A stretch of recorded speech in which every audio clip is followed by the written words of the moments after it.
Jail നിയമങ്ങളിലെ 246 number പേജിൽ പറയുന്നത് ഇപ്രകാരം: രാത്രിയിൽ ഒരു തടവുകാരന് വൈദ്യസഹായം ആവശ്യമാകുമ്പോഴും അല്ലെങ്കിൽ മറ്റെന്തെങ്കിലും കാരണത്താൽ ഒരു വാർഡോ ഒരു സെല്ലോ തുറക്കുമ്പോഴും ജയിലിലെ ഉയർന്ന ഉദ്യോഗസ്ഥർ അറിയേണ്ടതും തീപിടുത്തം, ആത്മഹത്യാ ശ്രമം എന്നീ അടിയന്തര സാഹചര്യങ്ങളിലൊഴികെ ഒരു വാർഡോ ഒരു സെല്ലോ ഉയർന്ന ഉദ്യോഗസ്ഥരുടെ സാന്നിധ്യത്തിലല്ലാതെ തുറക്കരുതെന്നുമാണ് ചട്ടം പറയുന്നത്.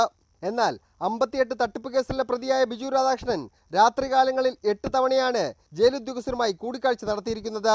പല സമയങ്ങളിലായി 20 തവണ ജയിൽ സൂപ്രണ്ടുമായി ബിജു രാധാകൃഷ്ണൻ കൂടിക്കാഴ്ച നടത്തിയിട്ടുണ്ട്. 2014 മാർച്ച് മാസം 16-ാം തീയതി രാത്രി 10:20 മുതൽ 11 മണി വരെ ജയിൽ ഉദ്യോഗസ്ഥരുമായി ബിജു രാധാകൃഷ്ണൻ കൂടിക്കാഴ്ച നടത്തിയതായി ജയിൽ രേഖകൾ വ്യക്തമാക്കുന്നു.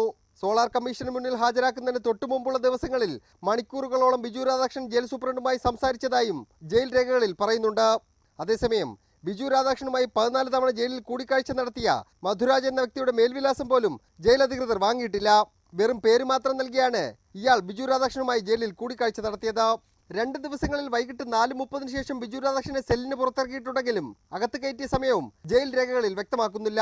മാത്രമല്ല 2 വർഷത്തിനിടയിൽ 19,000 രൂപയാണ് ബിജു രാധാകൃഷ്ണന് മണി ഓർഡറായി ജയിലിൽ ലഭിച്ചത്. 173 തവണ ജയിലിൽ തടവുകാർക്കുള്ള ഫോണിൽ നിന്ന് ബിജു രാധാകൃഷ്ണൻ സംസാരിച്ചതായും ജയിൽ രേഖകളിൽ പറയുന്നു. പൊതുപ്രവർത്തകനായ പി കെ രാജുവിന് ലഭിച്ച വിവരാവകാശ രേഖയിലാണ് ഇക്കാര്യങ്ങൾ പറയുന്നത്. റിപ്പോർട്ടർ, തിരുവനന്തപുരം.